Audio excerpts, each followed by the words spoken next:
શ્રી મદન મોહનલાલ પ્યારે કી જય। હવે આજે આપણે બુંદી બનાવવાનો પ્રયત્ન કરશું।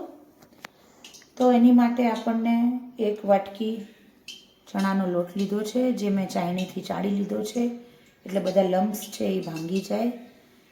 હવે 1 વાટકી છે તો 1.5 વાટકી જેટલી ખાંડ લેવાની અને જલ પણ 1.25 વાટકી જેવું।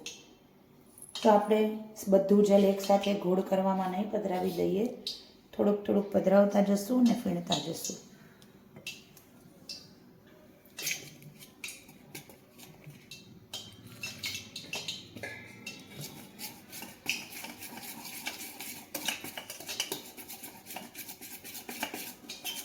બધું જલ એકસાથે પધરાવશો તો લમ્સ પડશે।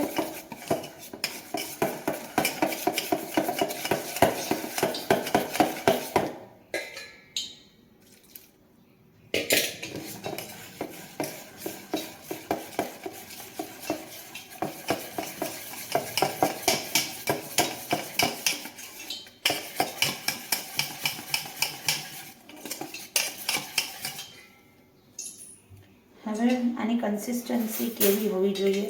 જો કઠણ હશે તો બી આપણે સુંદર બુંદી નહીં થાય, અને પતલો ઘોળ હશે તો એ બુંદી સુંદર નહીં થાય। તો આમાં આપણે 1/2 વાટકી જલમાં આખો ગોળ રેડી થઈ ગયો છે। આને 10 મિનિટ ઢાંકીને આપણે રાખી દઈશું।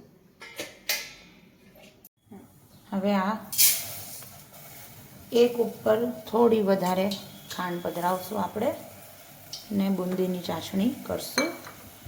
જલ એમાં પધરાવશું।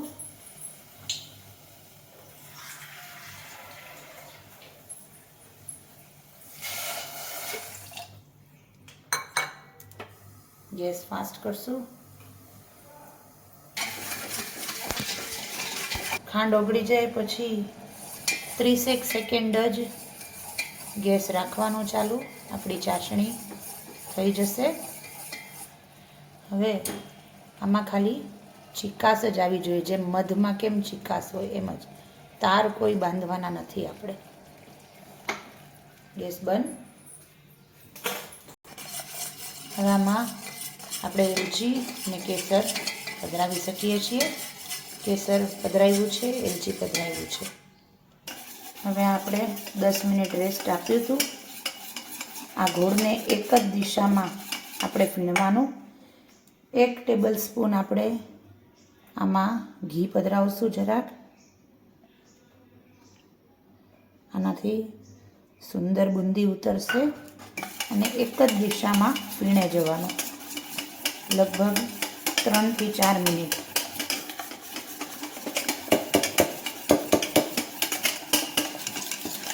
લગભગ 2 મિનિટ થઈ ગયા છે આને ફીણતા। એક જ દિશામાં પેકેટવાળું બેસન આવે એ વધારે સુંદર આવે, એની ઉતારશો તો અતિ સુંદર તમારી ચાસણી અને બુંદી બધું થશે। તો આવી આપણે પાસે ખમણી હોય, એ લગભગ બધાની પાસે હોય, તો આપણું ઘી છે એ માપે ગરમ હોવું જોઈએ, ન બહુ ઠંડુ ન બહુ ગરમ। તો હવે આપણે આ બુંદી પાડવાની શરૂ કરશું।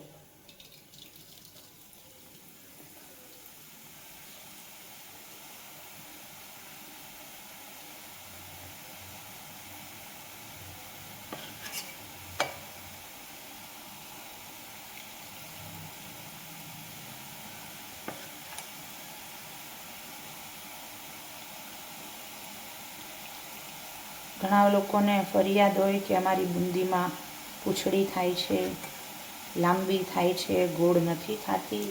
તો આ રીતના કરશો તો તમારી બુંદી સુંદર જ થશે।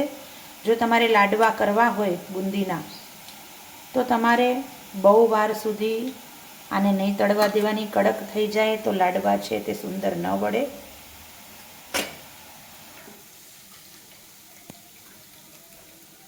હવે આને આપણે જે ચાસણી કરી હતી એમાં પધરાવશું।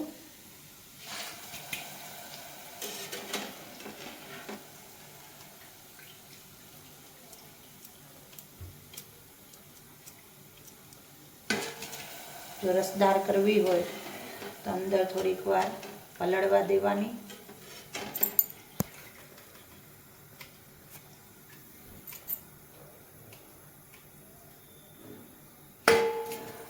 બીજો ઘાણ ત્યાં ઉતારશું આપણે.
તમારા સેવા પ્રકારમાં લખ્યું હોય છાંટણાની સામગ્રી, તો આ બુંદીનું બીજું નામ છાંટણાની સામગ્રી છે.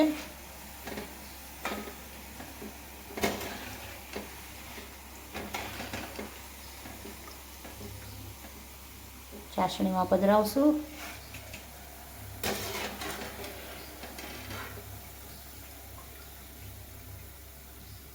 તો આનો બુંદી કેમ સુંદર થાય તો એ ફીણવા ઉપર જ છે. તમે એક ધારું એક ડિરેક્શનમાં સુંદર રીતના ફીણશો. પતલો ગોળ હશે તો પૂંછડી થશે, જાડો ગોળ હશે તો બી પૂંછડી થશે. તો પૂંછડી ન કરવી એ કન્સિસ્ટન્સી ગોળની બહુ જ અગત્યની છે.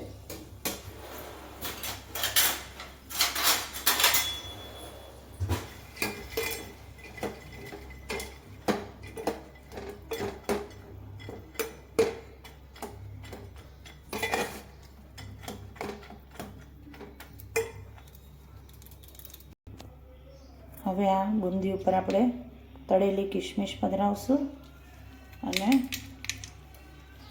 કાજુ બદામની કતરણથી સજાવટ કરશું.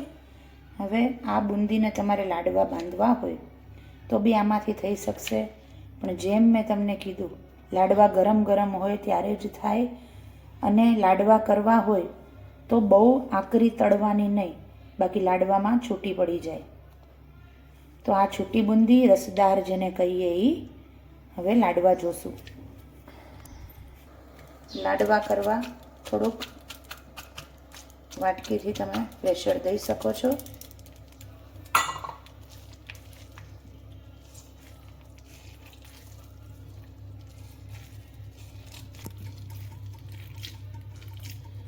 આવી રીતના નાના નાના લાડવા આપણે કરશું અને ડીશમાં પધરાવતા જશું.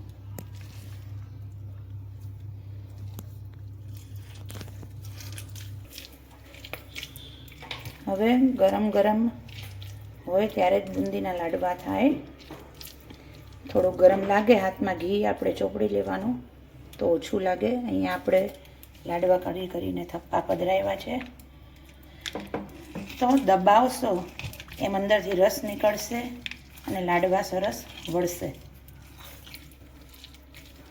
સવારે બુંદી કરીને સાંજે લાડવા કરવા બેઠા તો એમ ના થાય.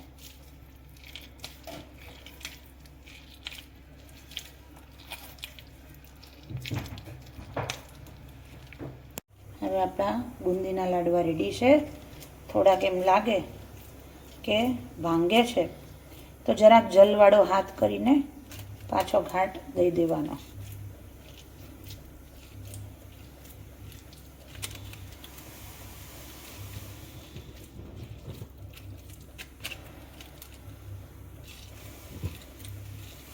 તો અન્નકૂટમાં સિદ્ધ કરજો, સેવામાં યાદ કરજો. શ્રી મદન મોહનલાલ પ્યારે કી જય.